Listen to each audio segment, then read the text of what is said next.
All right, here we are, Tips for Tuesday. This week, here's what we're covering. We're going to go over the controversial topic of knees out, so squatting. We're going to talk about squatting today and the relationship of the knees with the joint above and below, so the hips and the ankles. So where should the knee be placed? And a lot of coaches, when folks are squatting, they see the knees coming in, or what we call a valgus stress. They'll cue with the knees out technique. Well, they're on the right path, but there's some do's and don'ts. So we're going to go over what can cause that, and then some corrections that can help mitigate that problem. So what do we want to see with folks? We want to see as they're standing in a neutral stance, so their hip, patella, and foot all in alignment. By the way, just a side note here, my drawings suck, all right? So I just want to make sure that, for all you keyboard ninjas out there, you don't have to type that in there. I got it, okay? Drawings suck. The bonus here is that I get to draw this during my 9 a.m. class, and they were playing Pictionary, and none of them could guess what this was. All right, they thought it was like a river with rocks flowing down it or something like that. But nope, it is a pair of legs. All right, believe it or not. So here we are, right? We got a neutral stance.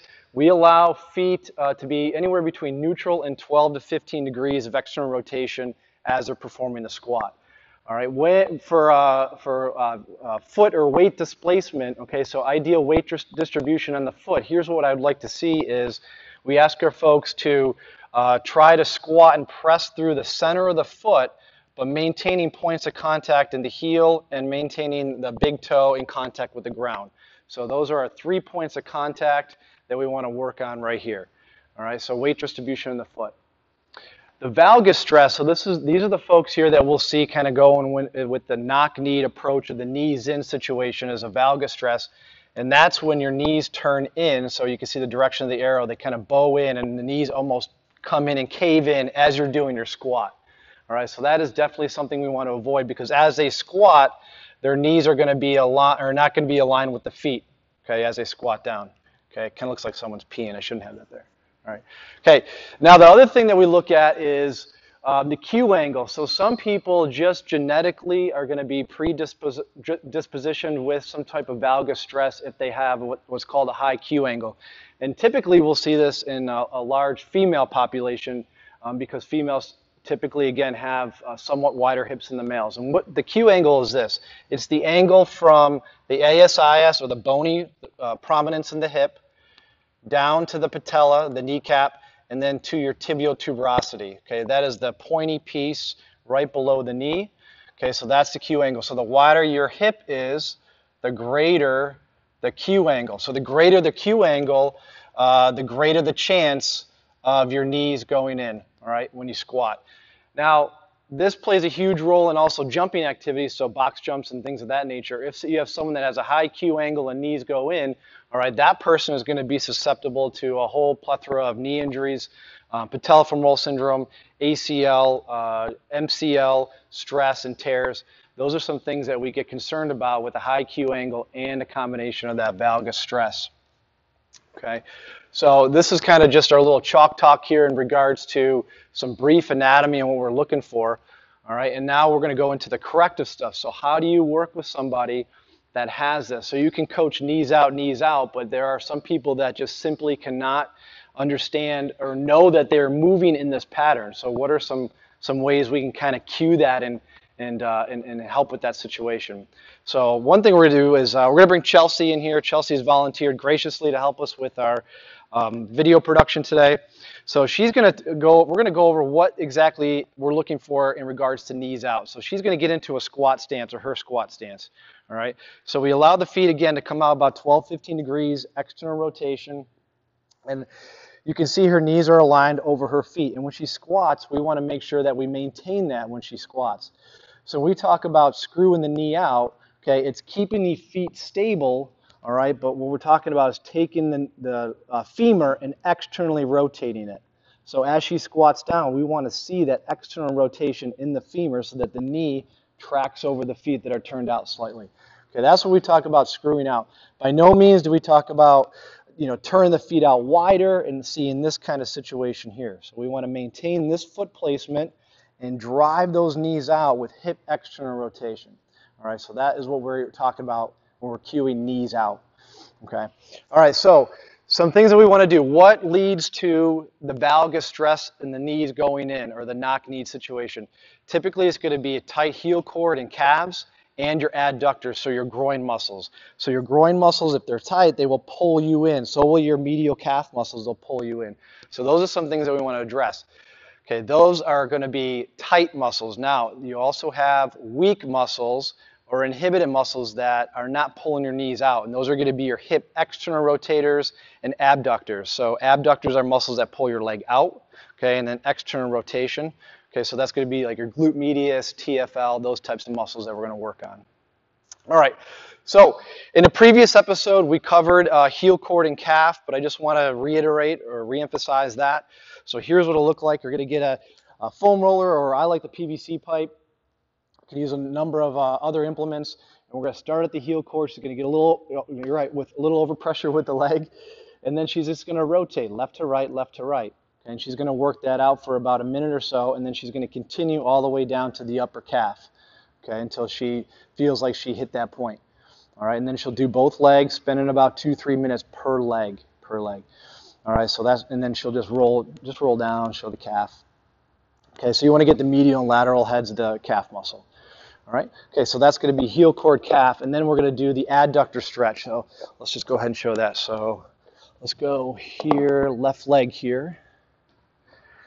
Okay, so we're going to start up in the high adductor region here. Okay, so we're going to actually rotate the hip. She starts in this position here, and she'll work all the way down to the knee. So the adductors of the leg, just work on the foam roll and PVC pipe on that. Okay, good. All right, so after you're done smashing it out, right, we want to take that and then lengthen those muscles by stretching them. So first off, we're going to start off on the wall.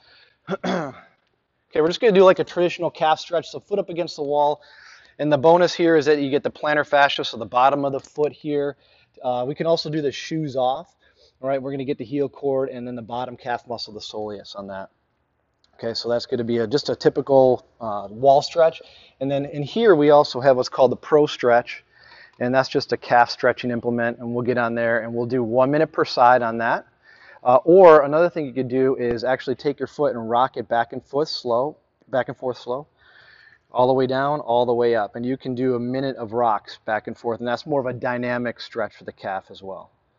Okay, good. All right, and then, so that's the heel cord and calves. Now we want to knock out the adductors, right? We smash those out. We want to stretch those out. So Chelsea is very excited to show us the banded Olympic wall squat. We're going to see her get into that position. So it's just a band around the hips, just above the butt. She's going to wrap around the knees. And the goal here is to get the hips as close to the wall as you can. So if you can scoot your butt up right into the corner of the wall, but here's the deal. Your tailbone and your low back have to be in contact with the wall. So we want to make sure that that's happening. All right. Okay. So from this position here, she's going to get her feet in a regular squat stance. And then we're going to have her arms in between her thighs and actually pushing her knees out to really work on the adductor stretch here. Okay, so when you're in this position, make sure that your feet stay in contact with the wall. We don't see them lift off of the wall. So you're in your squat stance, the wall being the floor here, if you will. All right. This is a stretch that will hold for 1 minute or so. Okay. All right. Cool. Best part's getting out of that, right? Okay. So if you look over here at the board, right, we did mild fascial release, MFR, okay, of our 3 positions here. And then we lengthen or stretch those 3. And then we need to move on to muscle re-education. So we're going to work on, I'm going to give you guys 2 exercises to work on for the hip, external rotators, and abductors. So we'll come on over here. And then we're going to use the core bands. So Chelsea's been practicing this. We're going to see how it looks. So we're going to take the core bands. It's got 2 anchor points here. Okay, and she's going to cross them or twist the bands and then pull it up just above the knees. Okay. Then she's going to walk out till she gets a good bit of stretch on the bands, get into her squat stance, okay, and then from here, hands out, chest level. And then as she squats, she's going to work on screwing those knees out into a full deep squat and then come back up. So here's the deal, right? The bands want to pull your knees into the valgus stress. And what you're doing is you're actively working those abductors and external rotators to fight that. So you got a little tactile reference there. And as you squat, you're going to do band resistance. So go ahead and let's do another one so we can see what that looks like. Okay, so good foot position, screwing the knees out, resisting the bands from pulling you in. They want to do that, so you're fighting that position right there. Okay, good. Okay, hop out of there. Same type of thing here. Okay, we got a lunge here, so she's going to get into the band here, get into the core band. So she's going to pull it up again just above the knee, hands on her hips, and you just need a little tension here, not a lot. And as you go down, right, the band wants to pull you in like that, and you need to fight and resist and pull it out. So that's strengthening, again, those abductors and external rotators. So go ahead and do it again. Good. And making sure as she does it, her knee stays in line with her foot. So one more time. Good. All right. So those are 2 exercises in regards to muscle re-education, or training those muscles that could be inhibited or weak, causing the knees going in. Okay, so thanks, Chelsea. So just to reiterate, right? Knees in, okay, knees in are corrective exercises. Your goal is to strengthen and activate the hip external rotators and abductors, okay? And then you do that by going banded hip work, okay? And we did that in episode 1. So we did that with the slingshot, if you recall, the blue bands. And then banded squat with Valgus Stress, which we just showed you today with the core band, the lunge with Valgus Stress with the core band. So these 2 we covered today. This one here, we did a series, episode 1, if you want to refer back to that and see how we also got the glute medius to react on that. Okay, so those are the corrective exercises. So we'll wrap it up with this. Okay, before you squat, when you go into the gym and you know it's a squat day, which, hey, is pretty much almost every day, you're going to be doing some variation of the squat, and you know that you have the knees in situation. Okay, your steps 1, 2, and 3 in order of being done should be 1, myofascial release, heel, quads, calves, adductors. Number 2, lengthen those muscles that you just stretched, lengthen and mobilize them. And then finally, number 3, you're going to do some muscle re-education, activation, or movement prep of those hip external rotators and abductors. All right, so that's a step-by-step process on squat day to make sure you get those muscles activated and stretch the ones that are tight. Okay, so that is your tips for Tuesday this week, working on the knees in situation and cueing knees out. All right, until next week. See you later.